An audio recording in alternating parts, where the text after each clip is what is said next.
Salamat sa patuloy na pagsuporta sa ating channel, ang asawa kong tinitingala ng lahat, ating subaybayan ang buhay ni Daryl Darby. Malaking pasasalamat ko sa lahat ng taga-subaybay. Bago tayo magsimula, kung ikaw ay isa sa taga-subaybay, paki-like and subscribe sa ating channel. Kung ikaw ay bago palang like and subscribe at comment din para sa susunod na pananabik na kwento ni Daryl Darby. At pindutin na din ang notification bell para lagi kayong updated sa mga kabanata. Marami pong salamat. Simulan na natin. Kabanata 4246. Paanong ang isang maliit na apoy sa jade vial na iyon ay may napakayamang kasaysayan sa likod nito? Namilog ang mga mata ni Prinsesa Dorothy sa gulat. May biglang pumasok sa isip niya. Natuwa siya at tumingin sa jade vial. Senior Master, nasa jade vial ba ang kaluluwa ni Daryl? Kahit na minsan siya ay walang ingat, siya ay isang taong maalalahanin. Nang makaharap nila si Archfiend Antigones, nalaman nilang patay na si Daryl. Gayunpaman, minana ni Daryl ang kapangyarihan ng Red Sparrow Queen. Nasa katawan niya ang kapangyarihan ng ninuno ng ibon at ang kakayahang bumalik mula sa kamatayan. Ang dalawang pahiwatig ay kasabay ng sitwasyon sa anyo ng jade vial. Sa madaling salita, tanging si Daryl lang ang maaaring panatilihin ang kanyang kaluluwa sa anyo ng apoy sa buong rehiyon ng Diyos at manatili sa ganoong paraan sa mahabang panahon. Nagliwanag ang mga mata ni Jade Immortal nang marinig iyon. Hinampas niya ang hita niya habang bumubulalas. Maalalahanin talaga si Empress Noah. Bakit hindi ko naisip iyon? Tiningnan niyang mabuti ang apoy sa jade vial at bumantong hininga. Parang si Daryl nga ang apoy na iyon. Napakaswerte niya na buhay pa siya. 2000. Marahan na nag-cheer si Prinsesa Dorothy at saka napaisip ng malalim. Pagkalipas ng ilang segundo, tinitigan niya si Jade Immortal, kinagat ang kanyang mga labi, at malumanay na. Sinabi, dahil wala na ang Emerald Sky Pearl, hindi ko na mabuo muli ang aking diwatang kaluluwa pansamantala. Bakit hindi mo tulungan si Daryl at dalhin na buhay siya? Puno ng pakiusap at pananabik ang mga mata niya nang magsalita siya. Wala siyang nararamdaman kay Daryl. Kung hindi siya nagpanggap na si Grant, hindi mawawala ang pagiging inosente nito sa kanya, at hindi rin siya napilitang pakasalan siya.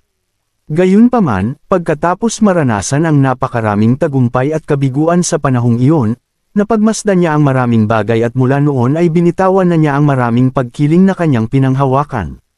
Pagkatapos, sa mahabang panahon ng pagmamasid, alam niya na si Daryl ay hindi kasing sama ng kanyang inaakala. Gayunpaman, si Daryl ay dumanas ng isang kaunos-lunos na kamatayan dahil tinulungan niya ang makadiyos na rehiyon sa labanan. Emosyonal na napabuntong hininga si Prinsesa Dorothy. Naawa siya sa kanya. Napakamot ng ulo si Jade Immortal at sinabing, sa tingin mo ba ako ay makapangyarihan sa lahat? Kailangan ko ang kapangyarihan ng Emerald Sky Pearl para tulungan kang muling itayo ang iyong diwata na kaluluwa. Ang lalaking ito ay may natitira na lang na bola ng espiritong apoy sa kanya.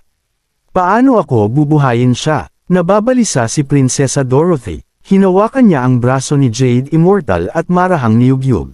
Magkaibigan kayo ni Daryl, at naging magkasundo kayong dalawa. Ayaw mo siyang nakikitang ganyan, di ba?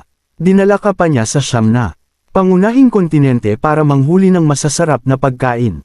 Kung wala kang pakialam sa kanya, kaibigan mo pa rin ba ang tingin mo sa kanya? Okay. Pakiramdam ni Jade Immortal ay walang siyang magawa. Ngumiti siya ng mapait at tumango. Huwag mo ngang sabihin iyan. Talo ako, panalo ka, kuha mo. Habang nagsasalita siya, napakamot siya ng ulo at naisip, pambihira ang sitwasyon ni Daryl. Siya ay nasa ganitong kalagayan dahil siya ay sinalakay sa pangalawang pagkakataon bago siya muling mabuhay. Kahit ano pa, kaunting espiritu na lang ang natitira sa kanya. Mahirap na siyang mabuhay muli. Ito rin ang unang beses na nakatagpo ako ng ganoong sitwasyon. Sa huli, halos magkamot siya ng balat sa kanyang anit. Bakas sa maselang mukha ni Prinsesa Dorothy ang kawalan ng pag-asa at pagkabalisa. Kung si Jade Immortal ay walang ideya kung ano ang gagawin sa sitwasyong iyon, walang sino man sa buong universo ang makakatulong kay Daryl. Nakuha ko. Isang ideya ang biglang dumating kay Jade Immortal. Tuwang-tuwang sabi niya, libu-libong taon na ang nakalilipas, si Prinsipe Neza ay nagpakamatay. Nang siya ay namatay, isang maliit na bahagi na lamang ng kanyang kaluluwa ang natitira. Nang maglaon, ang kanyang Panginoon ay gumamit ng lotus upang muling buuin ang kanyang katawan. Sa pagkakaalam ko, may Red Lotus Fayette sa lugar kung saan konektado ang makadiyos na rehiyon at ang void. Ang ganyang klase ng Red Lotus Fayette ay mas bihira pa sa lotus na ginamit sa muling pagsilang ni Prinsipe Neza. Basta't mahanap natin ito, baka buhayin pa natin si Daryl. Si Jade Immortal ay tila saplada. Sa kabutihang palad, si Jade Immortal ay isang taong may kaalaman. Hindi niya ipapahiya ang sarili sa harap ng dalagang iyon. Tuwang-tuwa si Prinsesa Dorothy na marinig ang balita. Hinawakan niya ang braso ni Jade Immortal at tuwang-tuwang sinabing, mahusay iyon. Alam kong dapat may paraan ka para tulungan siya. Hanapin natin ang Red Lotus Fayette sa lalong madaling panahon. Kabanata 4247. Oo. Tumango si Jade Immortal at saka lumipad sa hangin kasama si Prinsesa Dorothy sa kanyang mga bisig. Sila ay patungo sa hangganan ng rehiyon ng Diyos. Samantala, nagpatuloy ang matinding labanan sa pagitan ni Lutbell at ng Fiend Race. Pinalibutan ng 12 Fiend Martyrs at Archfiend Antigones si Lutbell sa hangin. Nasira ang hangin sa ilalim ng matinding labanan sa pagitan ng dalawang panig. Ang mga madilim na ulap ay gumugulong, at ang kulog ay dumadagandong na parang ang katapusan ng mundo. Kahit na tila kalmado ang maselang mukha ng Lutbell, nakaramdam siya ng pagkabalisa sa loob. Napakasuklam ni Archfiend Antigones kaya kinailangan niyang umasa sa kanyang mga sundalo para salakayin si Lutbell. Kung sila lang, hindi siya natatakot kay Archfiend Antigones. Gayunpaman, ang mga bagay ay ganap na naiiba sa tulong ng 12 Fiend Martyr. Siya ay nakulong na walang paraan sa labas ng sitwasyon. Ninas din si Archfiend Antigones. Personal niyang nakalaban si Lutbell ng ilang beses sa tulong ng 12 Fiend Martyrs, ngunit hindi pa rin niya ito nakuha. Kung kumalat ang balita at masira ang reputasyon ng lahi ng halimaw, paano nila aatakihin ang rehiyon ng Diyos sa hinaharap? Lalong nabalisa si Archfiend Antigones nang hindi niya sinasadyang makawala si Jade Immortal. Siya ay dapat na pumunta upang hanapin si Prinsesa Dorothy, ngunit si Archfiend Antigones ay hindi rin kayang hayaan siyang magtagumpay. Lutbell, lalong naging balisa si Archfiend Antigones. Malamig niyang sigaw kay Lutbell, sa tingin mo kaya mo kaming hawakan mag-isa dito? Masyado kang walang muwang. Hindi lang ikaw ang hindi makakatakas, ngunit ang anak ng siyam na Heaven Emperor at si Jade Immortal ay hindi rin makakatakas sa akin. Nang matapos siyang magsalita, itinaas ni Archfiend Antigones ang kanyang kamay. Sa isang iglap, ang isang nakakatakot na power of the Fiend Soul ay namuo at nabuo ang isang malaking bungo na pula ng dugo sa hangin. Ang pag-atake ay nakadirekta kay Prinsesa Dorothy. Ang hangin ay nabahiran ng dugo. Saan man dumaan ang mga bungo, na mukhang lubhang nakakatakot. Mabilis na umatras ang 12 Fiend Martyr para tingnan kung ano ang ginagawa ni Archfiend Antigones. Alam nila na ang isa sa mga natatanging kakayahan ni Archfiend Antigones, ang Blood Devil Descending, ay napakalakas. Kapag sila ay nataman, sila ay mamamatay o malubhang masugatan. Nagbago ang mukha ni Lutbell, siya ay nabigla. Sa sumunod na segundo, nang walang pag-aalinlangan, mabilis niyang itinaas ang loot sa kanyang kamay upang ilihis ang pag-atake. Ang napakalaking balangkas na may walang katapusang kapangyarihan ay bumangga kay Lutbell. Nang inag ang kanyang katawan sa lakas, ang kanyang mukha ay agad na namutla, at ang kanyang katawan ay pinalipad pabalik. May pagmamalaki sa mukha ni Archfiend Antigones habang ninisyon si Lutbell, sinabi ko nang hindi mo ako matatakasan ngayon. Dapat sumuko ka na. Napakagatlabi si Lutbell at hindi sumagot. Alam niya na kung patuloy siyang lalaban, mas ilalagay niya ang sarili sa kawalan habang lumilipas ang panahon. Ayaw na niyang pahabain pa ang laban. Hinawakan niya ng mahigpit ang loot gamit ang kanyang mislan na mga kamay at pinaandar ang kaluluwang diwata upang maglabas ng ilang melodies. Nilikha ni Lutbell ang mga melodies kamakailan, tinawag silang mortal melodies. Ang mga ito ay naglalaman ng kapangyarihan na lampas sa imahinasyon ng isang tao at maaaring ituring bilang kanyang trump card. Hindi niya nais na ibunyag ang kanyang trump card sa lalong madaling panahon, ngunit napilitan siya sa isang sulok dahil sa mga pangyayari. Wala siyang ibang pagpipilian. Nakakamangha ang kapangyarihan ng mortal melodies. Ang nakapaligid na hangin ay agad na nag-distort sa ilalim ng mga panginginig ng boses, at ang masasamang sundalo na nakarinig ng mga tunog na iyon ay parang tinamaan ng malakas ang kanilang mga ulo. Nakaramdam sila ng pagkahilo at disorientated. Agad na tinakpan ng 12 Fiend Mortar ang kanilang mga tenga para labanan ang kapangyarihan ng melody. Ganoon pa man, nanginginig pa rin sila at hindi makatayo ng tuluyan. Maging si Archfiend Antigonus ay kinailangan pang buhayin ang kanyang masamang kaluluwa para labanan ang kapangyarihan ng melody.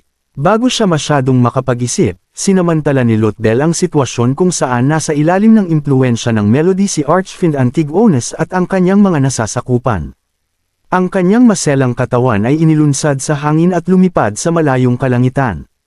Ang magandang figure ni Lutbel ay nawala sa mga ulap sa isang kisap mata.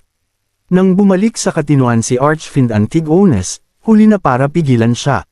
Si Archfiend Antigonus ay may malungkot at galit na ekspresyon sa kanyang mukha. Duguan ang kanyang mga mata, at para siyang maglalabas ng apoy mula sa kanyang bibig. Walang silbi, tumingin sa paligid si Archfiend Antigonus at galit na umungol. Napakarami sa inyo, ngunit wala ni isa sa inyo ang nakahuli sa kanya. Wala kayong silbi. Hinayaan niyang makalayo si Jade Immortal sa kanila, at maging si Lutbel ay nakatakas din. Mahirap para sa isang tao na kumalma kung pinagdaanan nila ang kanyang ginawa. Kabanata 4248. Ang 12 Fiend Martyrs at ang halos 20,000 Fiend na sundalo ay ibinaba ang kanilang mga ulo sa kahihiyan nang maramdaman nila ang galit ni Archfiend Antigonus. Wala ni isa sa kanila ang naglakas loob na huminga. Iyong kamahalan. Gayunpaman, sa sandaling iyon, isang figure ang mabilis na sumugod. Ito ay si Grant. Nagdilim ang mukha ni Archfiend Antigonus nang makitang hindi siya pinansin ni Grant. Oliver, mabilis na lumabas si Morticia at nagtanong, inutusan kitang harangin si Prinsesa Dorothy at ibalik siya. Nasaan siya? Morticia, Archfiend Antigonus, at ang kanyang mga kasama ay hindi na malayan na ang Oliver na nasa harapan nila ay peke. Ang kaluluwa sa loob ng katawan na iyon ay talagang ungol. Iyong kamahalan. Parang nahihiya si Grant at sinabi sa nanginginig na boses, ako ay humihingi ng paumanhin. Hindi ko siya nahuli. Nasa bangin kami. Gusto ko siyang makuha doon, ngunit hindi siya nakahakbang at nahulog sa bangin. Habang nagsasalita siya, maingat niyang sinulyapan ang ekspresyon ng mukha ng halimaw at nagpatuloy sa pagsasabing, ang bangin ay tila napakalalim. Kung ako ay mahulog, tiyak na mamamatay ako, kaya bumalik. Ako, si Morticia at ang iba pang mga Fiend Martyr ay nakasimangot sa kanilang mga mukha. Napakatanga ni Oliver kaya pinabagsak niya si Prinsesa Dorothy sa bangin. Sundin mo ang mga utos ko. Huminga ng malalim si Archfiend Antigonus, tumingin sa paligid, at malamig na sinabi, pumunta ka ngayon sa ilalim ng bangin at magsiyasat. Siguraduhing mahanap ang kinaroroonan ni Prinsesa Dorothy. Gusto ko siyang makita, buhay o patay. 11. Hindi nakita ni Archfiend Antigonus si Prinsesa Dorothy bilang isang banta sa kanya, ngunit anuman ang mangyari, siya ay anak na babae ng siyam na Heaven Emperor. Kapag nahuli niya siya, magkakaroon siya ng bargaining chip sa kanyang kamay. 00. Si Morticia, ang iba pang mga Fiend Martyr, at ang masasamang sundalo sa kanilang paligid ay sabay-sabay na umalangaw at pumailan lang sa langit. Mabilis silang sumugod patungo sa bangin na binanggit ni Grant. Sa hangganan ng rehiyon ng Diyos. Sa gitna ng kabundukan, binuhat ni Jade Immortal si Prinsesa Dorothy habang dahan-daang lumilipad sa kalangitan. Naghanap ang dalawa sa paligid. Madilim na ang langit. Bakas sa maselang mukha ni Prinsesa Dorothy ang pagkabalisa. Jade Immortal. Habang lumilingga-lingga siya, nagtanong siya, mali ba ang naalala mo? May Red Lotus Fayette ba sa lugar na ito? Matagal na nating hinahanap pero hindi pa natin nakikita. Bakit ka ba nagmamadali? Alam mo ba kung gaano kalaki ang hangganan ng makadiyos na rehiyon? At hinahanap natin ang Red Lotus Fayette, di ba? Tanong ni Jade Immortal, napakamot sa ulo. Alam mo ba kung gaano kabihirang ang Red Lotus Fayette? Isang beses lang ito lilito sa loob ng 5,000 taon, at isa lang ito. Higit pa ito sa paghahanap ng karayom sa isang dayami. Ano? 434. Nang inag si Prinsesa Dorothy, natigilan siya. Isang beses lang ito lumitaw sa loob ng 5,000 taon, at isa lang iyon. Kailan nila ito mahahanap? Nang makaramdam siya ng panlulumo, nakita niya si Jade Immortal na nakatitig sa isang bundok sa harapan nila. Ang bundok ay may kakaibang liwanag na kumikislap dito. Siya ay labis na nasa sabik. Sunog. Ang pulang apoy na iyon ay parang ang pulang Lotus Fayette. Napakaswerte natin. Natuwa rin si Prinsesa Dorothy sa posibleng pagtuklas. Sinundan niya ng tingin si Jade Immortal at nakita niya ang isang pulang apoy na bahagyang nakikita sa tuktok sa kanyang harapan. Tara na at tingnan natin. Binilisan ni Jade Immortal ang kanyang lakad at tumungo sa bundok kasama si Prinsesa Dorothy na nakasunod. Hindi nagtagal, nakarating sila sa tuktok ng bundok. Nagulat si Prinsesa Dorothy sa eksena, at nanginginig ang kanyang katawan sa umaapaw na pananibik. May isang kakaibang bulaklak na nakaupo sa isang bitik sa tuktok ng bundok, na may mga asul na dahon at isang pulang lotus. Ang lotus ay matingkad na pula, tulad ng nagniningas na apoy. Napagtanto niya na ang partikular na lotus ay naglalaman ng kakaibang kapangyarihan at puno ng sigla. Ang pulang lotus na iyon ay tila may kaluluwa rin. Naramdaman nitong may papalapit at lumiit sa siwang. Nakamamangha, hindi napigilan ni Prinsesa Dorothy ang mapabuntong hininga sa kanyang puso. Gayunpaman, sa parehong oras, nakaramdam din siya ng saya. Kabanata 4249. Pagkatapos ng ilang sandali ng pagmamasid, itinaas ni Jade Immortal ang kanyang ulo at tumawa. It's the Red Lotus Fayette. It's the Red Lotus Fayette. Napakaswerte ni Daryl. Akala ko hahanapin ko pa to kahit isang taon lang. Hindi ko akalain na mahahanap ko to ng ganoon kaga. Si Prinsesa Dorothy ay nasa buwan. Mabilis siyang naglakad at sinabing, ang galing. Malapit nang ipanganak si Daryl sa tulong ng Red Lotus Fayette. Nang matapos siyang magsalita, pumunta siya sa siwang at iniunat ang kamay para kunin ang bulaklak. Hoy, huwag mong hawakan. Agad na nagbago ang ekspresyon sa mukha ni Jade Immortal. Sinubukan niyang pigilan, at mukhang balisa siya, parang may iyak na siya. Gayunpaman, siya ay isang segundo pa rin na masyadong mabagal. Narinig ni Prinsesa Dorothy ang sigaw ni Jade Immortal at natigilan siya sa lugar. Nanginginig ang katawan niya. Hindi man siya pumitas ng bulaklak ay nahawakan na ito ng kanyang kamay. Anong problema? Binawi ni Prinsesa Dorothy ang kanyang kamay at nagtatakang nagtanong at nagdududa. Naguguluhan siya. Hindi niya alam kung bakit pinagkakaabalahan iyon ni Jade Immortal. Huminga ng malalim si Jade Immortal at sinabing, bilang anak ng siyam na Heaven Emperor, hindi ka ba nagbabasa sa iyong libreng oras? Hindi mo ba alam ang bawal tungkol sa Red Lotus Fayette? Ano ang nangyayari, at ano ang bawal? Bagaman ipinanganak siya sa isang maharlikang pamilya, siya ay palaging isang mapaglarong bata at walang interes sa mga libro. Sa makatuwid, ang kanyang kaalaman sa lahat ng bagay sa rehiyon ng Diyos ay minimal. Wala siyang alam tungkol sa Red Lotus Fayette. Parang maiiyak si Jade Immortal nang tingnan niya ang ignorante nitong ekspresyon. Aniya, nasabi ko na sa iyo noon na ang Red Lotus Fayette ay isang beses lamang lumilitaw sa bawat 5,000 taon, at isa lamang ito sa isang pagkakataon, kaya mahigpit ang mga kinakailangan para sa kapaligiran ng paglago.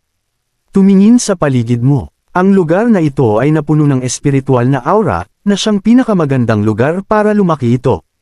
Tumingin si Prinsesa Dorothy sa paligid, tumango, at nagtanong, at natahimik si Jade Immortal nang makita niyang hindi pa rin maintindihan ni Prinsesa Dorothy ang nangyayari.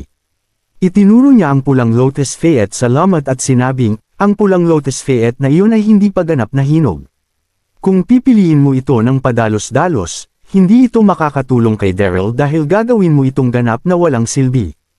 Pero hindi ko ginawa, ngunit hinawakan mo ito. Gaya ng sinabi ko ngayon, maaari lamang itong lumago sa isang mahigpit na kapaligiran, at walang maaaring magkamali sa proseso ng paglaki. Kapag ang paglaki nito ay nabalisa ng mga panlabas na puwersa, maaaring mangyari ang mga hindi inaasahang sitwasyon. Parang bitter ang mukha niya nang magsalita. Kasabay nito, itinuon niya ang kanyang mga mata sa Red Lotus Fayette, na nagmamasid sa anumang biglaang pagbabago. Mga hindi inaasahang sitwasyon. Medyo natarante rin si Prinsesa Dorothy. Mabilis siyang umatras ng ilang hakbang at ibinalik ang tingin sa bulaklak sa ilalim ng mga bitik. Noong una, walang nangyari. Gayunpaman, makalipas ang mga 10 segundo, ang espiritual na aura sa paligid ng buong bundok ay biglang nagsimulang umahan ng marahas. O hindi, nang maramdaman nila ang lumalakas na espiritual na aura, nagkatinginan ng dalawa at may masamang pakiramdam sa kung ano ang mangyayari. Maliwanag na aksidenteng nahawakan ni Prinsesa Dorothy ang Red Lotus Fayette, na nagdulot ng domino effect ng mga abnormalidad. Nang hindi mapalagay ang pakiramdam ng dalawa, nakita nila ang pulang Lotus Fayette sa bitik na biglang kumislap ng bola ng apoy. Pagkatapos, ang mga kristal na talulot nito ay nagsimulang gamulong sa loob, at kasabay nito, ang buong bulaklak ay nagpakita rin ng mga palatandaan ng pagkalanta. Jade Immortal. Nakaramdam ng pagkabalisa si Prinsesa Dorothy at sinabing, "Malalanta ba ito? Ano ang dapat nating gawin? Dapat ba nating kolektahin ito ngayon?" Bagamat wala siyang gaanong alam tungkol sa Red Lotus Fayette, ang sitwasyon ay nagpaunawa sa kanya na ang Red Lotus Fayette ay ganap na malalanta. Walang paraan para buhayin si Daryl kung mangyayari iyon. Ako, nakaramdam din ng kaba si Jade Immortal. Narinig niya ang sigaw ni Prinsesa Dorothy, at ngumiti siya ng mapait. Sinabi ko na hindi ako makapangyarihan sa lahat. Paano ko malalaman kung ano ang gagawin? Bitter daw siya, bagamat mayroon siyang kaunting kaalaman tungkol sa Red Lotus Fayette, nabasa lamang niya ang tungkol dito sa mga sinaunang kasulatan. Hindi pa niya ito nakita sa totoong buhay. Iyon ang unang beses na nakatagpo niya ito. Kabanata 4250. Liyak na sana si Prinsesa Dorothy nang marinig niya ang sinabi ni Jade Immortal. Nakiusap siya sa kanya, "Mag-isip ka ng paraan." Nanag sa kanya ang pagkabalisa at pagkakasala sa sandaling iyon. Kung hindi siya pinakasalan ni Daryl, hindi sana siya nahuli at ipinadala sa rehiyon ng Diyos. Kahit na medyo may hinanakit siya sa kanya dahil sa pagdungi sa kanyang kainosentehan, hinayaan na niya iyon matapos ang napakaraming pinagdaanan niya. Kahit alam niyang hindi siya ang dahilan ng nangyari kay Derek, pakiramdam niya ay may kaugnayan pa rin ito sa kanya. Hindi niya magagawang mamuhay sa kanyang sarili kung ang kanyang pagkakamali ay nagdulot ng pagkakataon ni Daryl sa muling pagkabuhay. Tumahimik ka, huminahon ka. Halos mawala din si Jade Immortal sa kanyang mga marbles sa patuloy na paghihimok ni Princess Dorothy. Napakamot siya ng ulo at sinabing, "Hayaan mo akong mag-isip ng paraan." Pagkatapos, umupo siya sa lupa, pumikit, at nagsimulang mag-isip. Si Prinsesa Dorothy ay nasusunog sa pagkabalisa, ngunit hindi siya nang ahas na abalahin siya. Naghintay ang kanyang pagkabalisa. Kasabay nito, umaasa rin siya na makakaisip si Jade Immortal ng solusyon sa lalong madaling panahon. Makalipas ang ilang segundo, tila may naisip si Jade Immortal. Binuksan niya ang kanyang mga mata at tumayo. "Mayroon akong ideya." Gayunpaman, umiling siya at bumulong sa sarili, "Hindi, talagang hindi." Jade Immortal. Napansin ni Prinsesa Dorothy na may gusto siyang sabihin pero pinigilan niya ang sarili. Kaya, siya ay hindi na makatiis at lalong naintriga na ipinadyak-padyak ang kanyang mga paa. "Ano ba kasi talaga iyon? Sabihin mo sa akin dali." "Hindi pwede." Patuloy na umiling si Jade Immortal na parang batang may nagawang mali. "Napakalupit ng pamamaraang iyon, at sisirain ka nito. Wasakan mo ako." Sandaling natigilan si Prinsesa Dorothy. Pagkatapos, kinagat niya ang kanyang labi at sinabing, "Huwag kang mag-alala sa akin. Kung kaya kong buhayin si Daryl, gagawin ko ang lahat para mangyari iyon." Pagkatapos, inilabas niya ang Jade Vial, tiningnan ang kaluluwa ni Daryl, at sinabing, "Bagamat nakipag-away ako sa kanya noon, nagpakasal pa rin kami. Bilang asawa niya, responsibilidad kong protektahan at iligtas siya. Kaya, mangyaring sabihin sa akin ang tungkol sa iyong ideya. Gagawin ko ang lahat ng makakaya ko." Napakunot ang noo ni Jade Immortal nang makita ang determinadong ekspresyon nito. Hindi agad siya nakasagot. Pagkalipas ng 2 segundo, bumantong hininga siya at sinabing, "Anong kawalang katarungan?" Habang nagsasalita siya, nawala ang bastos ng ngiti sa kanyang mukha, at ang kanyang ekspresyon ay solemn na at masakit. "Ang aking ideya ay isang espesyal na seremonya ng paghahain ng dugo. Hindi ko na kailangang ipaliwanag kung ano ang nangyari ngayon, tama? Hindi mo sinasadyang nahawakan ang Red Lotus Fayette, na naging dahilan ng pagkalanta nito ng maaga. Kung gusto mo itong bumalik sa normal, Kailangan mong sunugin ang iyong kakanyahan at buhay at isama sila sa Red Lotus Fayette para maging normal ito. Ikaw ang anak ng siyam na Heaven Emperor. May dugo kang Maharlika. Sigurado akong kaya mo yan. Ngunit kung gagawin mo yun, hindi mo magagawang buuin muli ang iyong diwatang kaluluwa, at mawawala rin ang iyong pisikal na katawan at kaluluwa. May bakas ng awa sa kanyang mga mata sa pagtatapos ng kanyang pananalita. Bumantong hininga siya at sinabing, kalimutan mo na. Baka ito na ang kapalaran ni Daryl. Hindi mo kailangang sunugin ang kakanyahan at buhay mo para sa kanya. Natigilan si Prinsesa Dorothy matapos marinig ang iminungkahi ni Jade Immortal. Nang inig ng mahina ang kanyang maselang katawan, at hindi na siya makabalik sa kanyang katinuan sa mahabang panahon. Siya ay nahuli sa isang mahirap na kalagayan. Iyon lang ba ang paraan para matulungan niya si Daryl? Matagal na siyang umalis sa bahay, ngunit gusto pa rin niyang bumalik sa Jade Fairyland at makasama muli ang kanyang mga magulang. Hindi siya pwedeng mamatay ng ganoon lang. Gayunpaman, kung hindi niya gagawin iyon, hindi nila mabubuhay muli si Daryl. Bilang bayani ng siyam na pangunahing kontinente, marami pa siyang mahahalagang bagay na dapat gawin. Hoy! Napansin ni Jade Immortal ang pag-aalinlangan ni Prinsesa Dorothy. Ngumiti siya ng mapait at sinabing, siguro ito na ang kapalaran ni Daryl. Baka pinipigilan siya ng Diyos na mabuhay muli kasama ang Red Lotus Fayette. Kaya, kalimutan mo na ito. Umalis na tayo sa lugar na ito at mag-isip ng ibang paraan para matulungan siya. Tumalikod na si Jade Immortal at aalis na sana. Maghintay. Bago siya makaalis, narinig niya ang nag-aalalang boses ni Prinsesa Dorothy sa likuran niya.